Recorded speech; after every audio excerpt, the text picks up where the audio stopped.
The first time I realized my family had money, I was 7 years old, standing in the cereal aisle at 99 Ranch Market on Garvey Avenue, asking my mum if we could get the Honey Nut Cheerios. Not the store brand, the actual Honey Nut Cheerios in the yellow box, because my friend Sarah had them at her house and they were so good, and I thought maybe, just maybe. My mum didn't even look at the box. She just said, "Boo, Zuayo, we don't need it," and put the great value cornflakes in the cart. I didn't push back. I never pushed back. I had already learned, somewhere around age 5, that asking for things that cost more money than necessary was a kind of selfishness. Like wanting the Cheerios meant I didn't understand what my parents had given up to be here. We weren't poor. I know that now. My dad was an engineer. My mum did bookkeeping for 3 different small businesses, cash jobs, off the books. We owned our house in the San Gabriel Valley. We had 2 cars. But you would never have known any of that from the inside of our life. The heat only went on when it was genuinely, undeniably cold, like below 55 degrees inside the house cold. Lights off if you left the room. Takeout was a birthday thing. The Honey Nut Cheerios were absolutely not happening. Money in my family was this shape that I could feel but never see. It was present everywhere. In every decision, in the sighing way my dad looked at a restaurant menu, in the fact that my mum kept a little notebook in her purse where she wrote down every single thing she spent, every single day.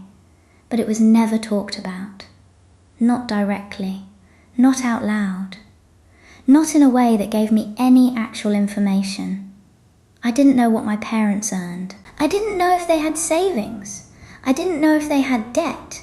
I didn't know what a 401k was until I was 23 years old and HR at my first job mentioned it during orientation, and I nodded like I knew what she was talking about and then went home and Googled it for an hour, vaguely ashamed. There's a term for what happened in my family. Behavioral finance researchers call it money silence. The pattern where financial information is treated as shameful, private, or simply not discussed, even within a family that shares everything else. And the thing about money silence is it's not neutral. The silence doesn't just mean you don't know the numbers. It means you don't develop a relationship with money at all. You grow up and you're handed this entire system. Income, savings, credit, investments. And you're supposed to know how to use it, but nobody ever showed you. And more than that, nobody ever showed you that it was okay to think about it, to talk about it, to want to understand it. I was 26 before I made my first budget. 26. By then I had a salary, a 401k I was barely contributing to, a credit card I paid off every month, mostly by accident because I was scared to spend money on it, and about $4,000 sitting in a checking account earning nothing because I didn't know you were supposed to put it somewhere. I thought saving meant having money you didn't spend. That was it. That was the whole concept. What I had wasn't financial discipline. It was financial avoidance. There's a difference, and it took me years to see it. My parents' silence made sense if you knew where they came from. My mum grew up in Guangdong in the 80s. Her family had enough, but only barely, and enough was a moving target that could shift with a bad harvest or a relative needing help or a local official deciding something. Money wasn't a tool you planned with. It was a thing you held onto as tightly as possible because it could disappear. My dad's family was similar. He told me once, just once, that when he was a kid, his family ate plain congee for dinner probably 3 times a week. Not the fancy kind with the pork and the ginger and the century egg. Just rice and water, because that's what there was. They came here and they built something real. But the part of their brain that learned money, it was still in survival mode. They saved compulsively and they never talked about it because in their experience, talking about money, even with people you trusted, was how you ended up with relatives asking for loans, or neighbours knowing your business, or children who got soft and stopped being careful. So they went quiet, and I inherited the silence. The funny thing is, I thought I was fine. I really did. I made more money than either of my parents had at my age. I wasn't in debt. I had a stable job in healthcare administration, good benefits, the whole thing. On paper, nothing was wrong. But I had this feeling. I couldn't name it for a long time. This low-grade anxiety whenever I looked at my bank account, even when the number was fine. Like the number didn't feel real. Like it could be taken away. Like I wasn't supposed to trust it. I'd get a direct deposit, and instead of feeling relieved, I'd feel this weird need to immediately figure out how much of it I might need to give away. To my parents. To a cousin who was struggling. To the emergency that hadn't happened yet but was definitely coming because money doesn't last. It never lasts. Boo zuai hao. You don't need that. Put the cornflakes in the cart. That's scarcity mindset. But it's a specific flavour of scarcity mindset. The immigrant family version, where the fear isn't irrational exactly, because it's rooted in something real that your parents actually lived through, and you absorbed it before you had any words for it. By the time you're an adult, it's not a thought anymore. It's a reflex. I remember the first time I tried to talk to my mum about money. Like really talk, not just ask if I could borrow $20. I was 24 and I had just opened a Roth IRA and I wanted to tell her about it. I was proud. I felt like I had done something adult and responsible and I wanted her to know. I explained what it was. Tax Advantage Retirement Account. You contribute post-tax money and then it grows tax-free. Up to $7,000 a year. I was putting in $200 a month. She listened. Then she said, "Why you give money to the government?" I tried to explain that I wasn't giving it to the government, that it was actually the opposite. I was protecting it from future taxes. She looked at me the way she used to look at the Honey Nut Cheerios. Like I was asking for something unnecessary. Like I didn't understand that the safest place for money was somewhere you could see it and touch it and nobody else had any claim to it. "Your father and I don't do that," she said. "We're fine." And then she changed the subject to whether I was eating enough vegetables, which is the Chinese mum version of hanging up the phone. And I sat there holding my phone after we hung up, thinking about all the things she couldn't have known. About what it cost her to not know them. My mum came here in 1992. She had a carry-on bag, $400, and a cousin's address in Flushing. My dad came 2 years later. They met at the restaurant where they both worked. She was waitstaff, he washed dishes on weekends while taking ESL classes on weekday mornings. The first apartment they shared had a radiator that clanked all night and a window that didn't close all the way. They kept extra blankets in the closet, the kind you buy 3 for $5 at the dollar store on Roosevelt Avenue. Nobody at that restaurant was talking about Roth IRAs. Nobody in their social circle had a financial advisor. The people they knew who had money, real money, stable money, kept it in cash or sent it back to family in Guangzhou or Fujian. You didn't trust institutions you didn't understand. You didn't trust systems that could change overnight, that had changed overnight for people you knew, for people in the villages your parents grew up in. The Cultural Revolution wasn't ancient history to them. It was a thing that happened to relatives, a thing where people who had property had it taken, where having too much made you a target. So you kept your head down, you kept your savings liquid, you kept your mouth shut. That's not irrationality, that's adaptation. It worked. For the context it was built in, it worked really well.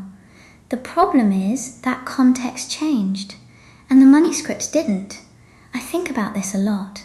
The way the same behavior can be survival in one environment and self-sabotage in another. My parents' instinct to distrust financial systems wasn't paranoia.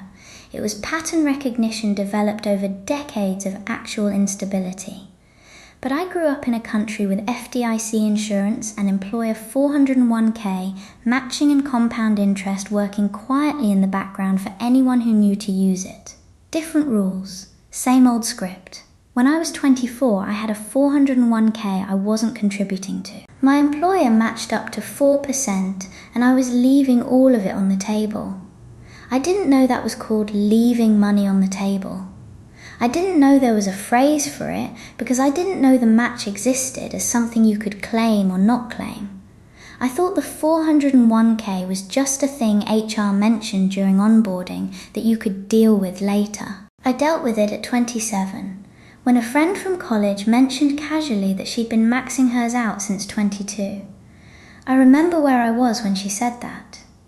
Sitting at a dim sum place in Sunset Park, and she said it the way you'd mention you'd been flossing regularly, like it was just a basic thing everyone did, and I felt something drop in my chest. 3 years of matching contributions. Gone.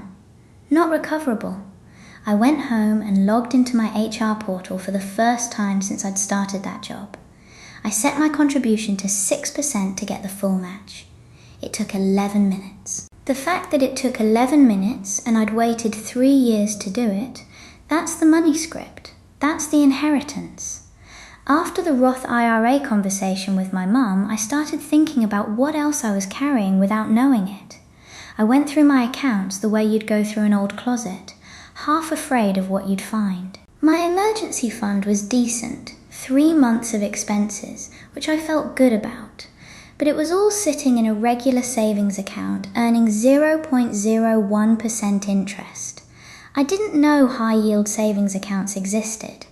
I moved it that week to one earning 4.5%. Same money, just, actually working. I had no credit card for the first 2 years after college because my parents had always said credit cards were dangerous, that people got into debt and couldn't get out. Which is true. It can happen.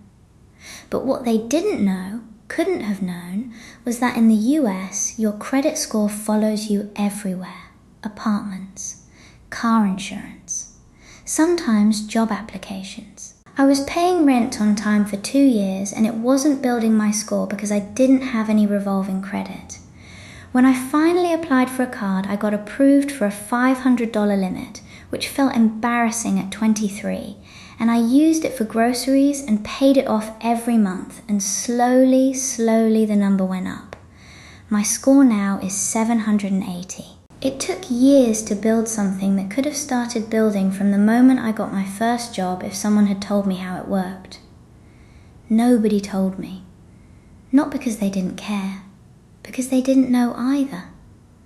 I started an HSA last year when I switched to a high deductible health plan. Health savings account, triple tax advantaged, which is genuinely the most boring sounding miracle in the American tax code.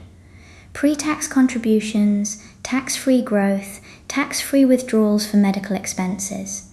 And after 65, you can use it for anything, like a second retirement account. I put in $50 a month and I don't touch it. I let it sit. When I told my mum about this one, she didn't say anything for a few seconds, and then she asked how much the monthly fee was. There's no monthly fee, I told her. She was quiet again. She said. That's as close to approval as it gets. The bigger shift, the one that took longer and hurt more, wasn't any specific account. It was understanding what I was actually afraid of. I used to feel guilty spending money on myself. Not big things, small things. A $30 face wash instead of the $7 one. Concert tickets.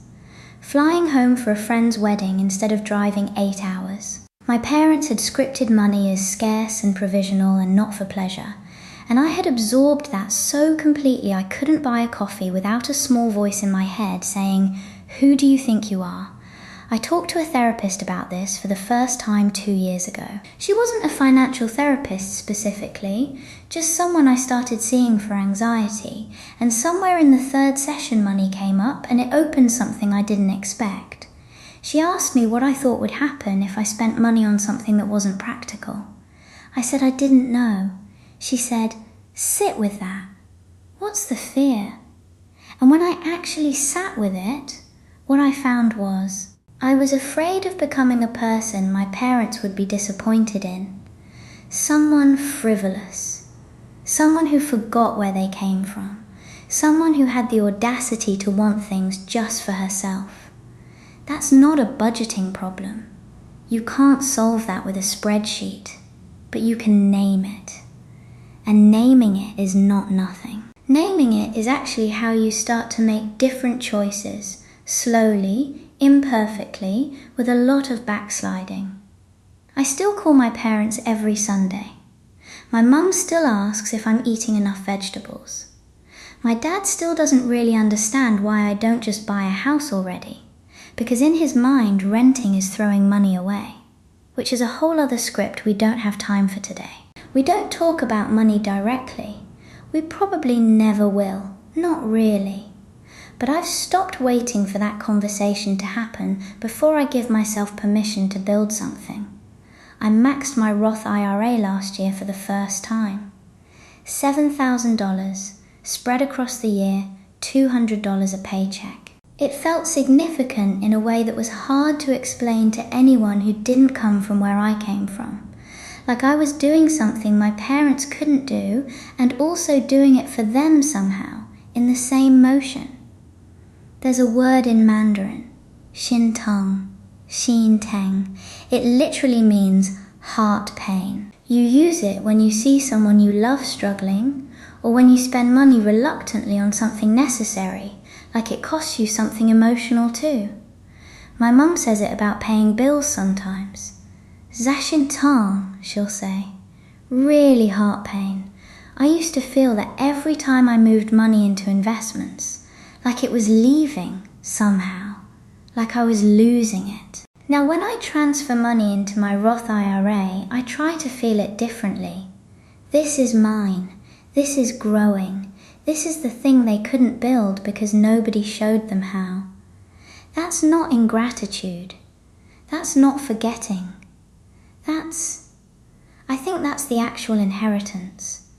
The one they wanted to give me, even if they didn't have the words for it. If this hit close to home, you're not alone, and you're not stuck repeating it. Subscribe for more stories about money, family, and the quiet patterns that shape how we live. See you in the next one.